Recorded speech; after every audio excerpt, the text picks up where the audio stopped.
What's good, YouTube, man? Welcome back to another video. In this video, I'm gonna tell you a couple tips and tricks that helped me land my first role in cybersecurity.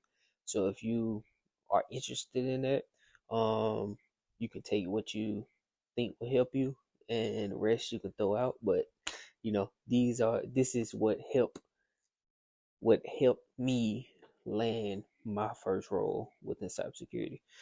Before I get started, make sure you hit that thumbs up button, like, comment, and subscribe. Also follow me on Instagram at Ted Garner IV. It's the same as my YouTube, and TikTok all around. So make sure you. So let's get right into the video.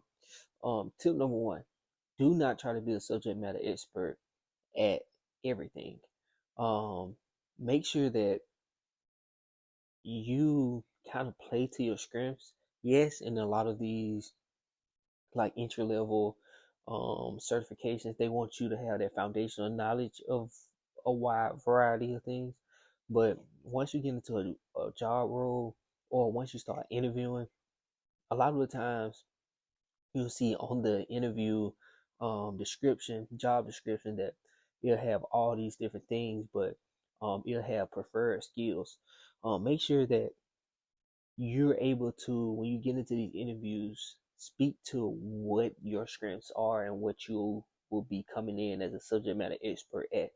And I think that will ultimately help you in the long run, is becoming a subject matter expert at something. Don't try to be an encyclopedia for cybersecurity. Become a subject matter expert at something, and then your weaknesses and the other knowledge you can still learn on your own, along the ride. But you don't have to just know everything off the top. It's not possible, you know. So tip number two: one thing that stands out is when you know how to highlight things that's on your resume or that you learned in school that are like transferable skills. So understanding, like, if you, okay, for me, example, I have my bachelor's degree in accounting, and I knew kind of like HIPAA and SOX and FERPA, all those things I kind of touched on in some of my accounting law classes. So I kind of knew those laws and regulations. I knew though that is transferable skills that can transfer into cybersecurity. So understand what are your transferable skills that you already possess without studying for cybersecurity. These are the things that comes with you from your previous background experience or through schooling. So make sure you know your transferable skills. If you don't, research them. You can use ChatGPT to help you understand your transferable skills as well. So tip number two. Tip number three: I built a learning plan. So yes, I took a boot camp that gave me some foundational knowledge. Yes, I did get into the SAN Certification Academy, so I got those certifications.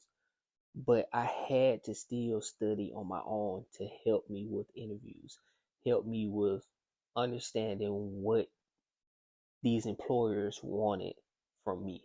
And all these certifications and schooling, yes, very important. But you have to understand where you want to be and build your roadmap and your learning plan around that. Understand what this how my brain works. I understand where I want to go, and I build that roadmap towards that. So I would say build your learning plan towards where you want to be. And you can use ChatGPT to help you build the learning plan. So build the learning plan.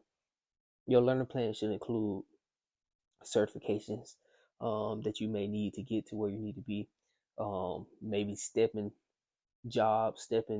stone jobs where you might have to take a lesser road to get to the road that you actually want to be at. So build a learning plan to get to those things.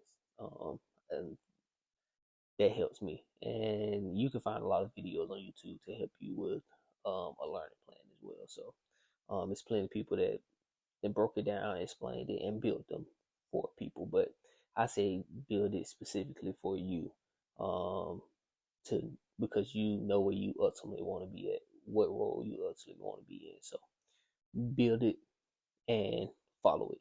Yes, it may change in the future, but you always need a starting point. Tip number 4. So this is more so geared towards like the interview process. Once you start applying and starting to get those interview requests in, I like to turn my interviews into conversations. So and that way it's kind of you can control the conversation in a sense, and it's not just like an interrogation. Um, and that's easier said than done, especially when you have panel interviews and you might meet with a recruiter first, and they will have their set of questions that they need to ask that the hiring manager then gave them. But once you get into those interviews with the hiring manager, a lot of times, in my experience, the hiring manager want to see if you're a good fit for the team. All the other interviews were the technical interviews and the um, testing your knowledge. But once you get into those interviews with the hiring manager, with the team members, yes, they might ask you a couple of technical questions just to make sure that you know that you actually know what's on your resume and know the things that basically need to be known to do the job role or the job duties. But a lot of times in those interviews can become very conversational based. And one example is I interviewed for one company and we talked about working at Apple. And because he worked at Apple and I worked at Apple as well. And we just talked about our different experiences on working at Apple. So that is the best way to calm nerves when it's more so of a conversation and not an interrogation. So I would say tip number 4 is make sure anytime you can turn the interview process into a conversation instead of feeling like an interview, it works off that initial nerve that you might have. So that works. And the last one, tip number 5, make sure you network, whether it's I won't say pointless networking, but just network without a motive. A lot of the opportunities that I receive, even in my job to this day, is just reaching out to people and just seeing what opportunities are they coming across, or what opportunities they have to offer. And I also offer opportunities to people. So if I see a role that maybe it's not a good fit for me, I can send that over to someone else in my program and maybe it's a good fit for them. So make sure it's both ways. When you networking, you just want to, me personally, what works for me is when I'm networking, I don't expect anything. Expect nothing but be grateful for everything that comes. So that's my motto that I live by, and that's how I network is just be grateful that I even am able to have this conversation with you. Whatever comes from it, it comes from it. But I'm not expecting anything. So once you start networking in that way, I me personally, I feel like it comes full circle for you.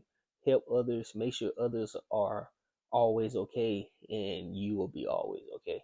So that's the end of this video. Make sure you hit that thumbs up button and like, comment, and subscribe if you like this video. And yeah, we'll keep it coming. Peace.